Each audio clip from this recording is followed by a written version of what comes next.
Emotions. There is a whole spectrum, and we may be able to control them, but not often fake them. From smelling a memory to predicting the future, here are the most bizarre emotions and feelings proven by science. If you want science to back up that you're not going crazy, like us and subscribe. And in the comments, share what are some of the tricks you use to control your emotions.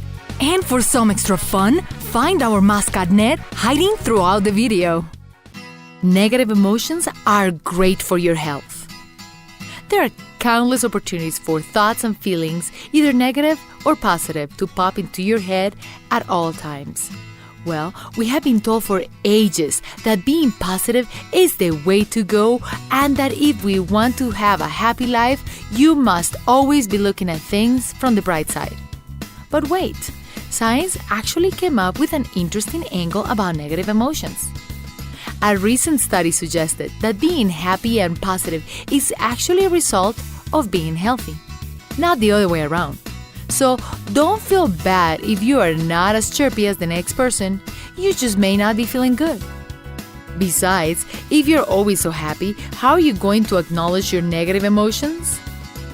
Negative thoughts or feelings about a situation or a person actually, if suppressed or ignored, can have detrimental effects to your health and block you from the happiness and success you're looking forward to. Hard to fake it.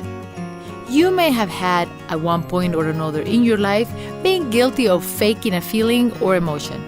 You may even feel like you have it figured out when someone is not being genuine about their reactions. Like, for example, liking someone's comment and laughing about it just to be polite. Or how about looking excited about some news or gift you already knew about? There are emotions that are so complex that it takes a practiced actor to fake them until he or she makes it. Actually, there are some emotions that in order to recreate, the actor has to work really hard to make them at all. Some of the hardest emotions to fake are anger and sadness, as well as fear. Here is the scientific reason why. The body has a natural instinct to want to feel well and in balance, aka feel good. So, when a strong emotion such as sadness overwhelms you, your brain is fighting the urge to openly cry while the other side of the brain is wanting to suppress it, hence the quivering lips that are so associated with this emotion. Going a little further, research describes how the muscles of each emotion, well-being and sadness, are playing tug-of-war with your face. Other hard-to-fake emotions are fear and anger. Sarcasm to the rescue. In many cultures around the world, being sarcastic is perceived as being impolite and is frowned upon. If you try to talk to your parents in a tone that was less than the expected one, I am sure some sort of punishment will have been applied to the full extent of the law of the house. According to research, being such as smarty pants or being exposed to it may make you increase your creativity as well as your problem-solving skills. Basically, it's a sign of higher intelligence. This is what happens. When you are being very straightforward, the process of being clear and concise in your communication is a much simpler task than responding sarcastically. So when your smarty pants are on, you must really listen to what is being said, analyze where they're coming from, and make the remark. Smelling back that memory.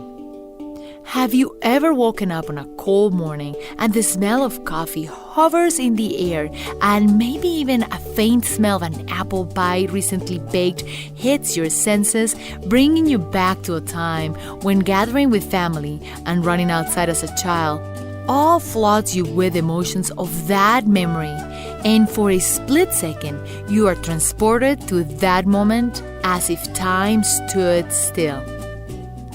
Just like sound can trigger memories that produce an emotion, the other senses can do too. But actually the most powerful of all, when it comes to emotional center, is the sense of smell. According to research, the reasons why the olfactory sense is the strongest is due to how our brain is wired and how we process events to be stored as memories. Our other four senses, taste, hearing, touch, and visual all have to pass through the chain of filters into our brain before it hits the emotional center of the brain to be stored. But luckily for us, the sense of smell just has a straight path to be stored. This is why certain smells create such a strong reaction, whether it's good or bad, right or wrong. And as children, even if we don't recall the why, the emotions that these smells produce are recorded in our memory for much longer than any other. Yes, they have feelings too. This is not a spill from an animal shelter or a sad commercial urging you to donate money for a worthy cause. But do you remember as kids reading books about little bunnies and baby deer and how they felt about losing their mom?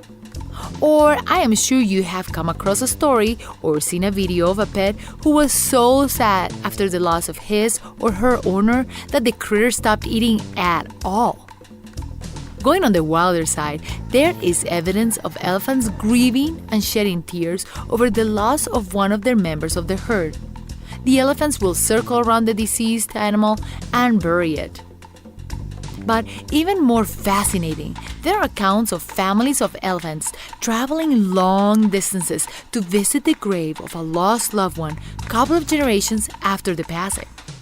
So based on this account, and many innumerable others from less wilder sources, scientists have concluded that the loving or grieving behavior is actually not helpful to the animal's evolution, and it's not ruled by any survival instinct.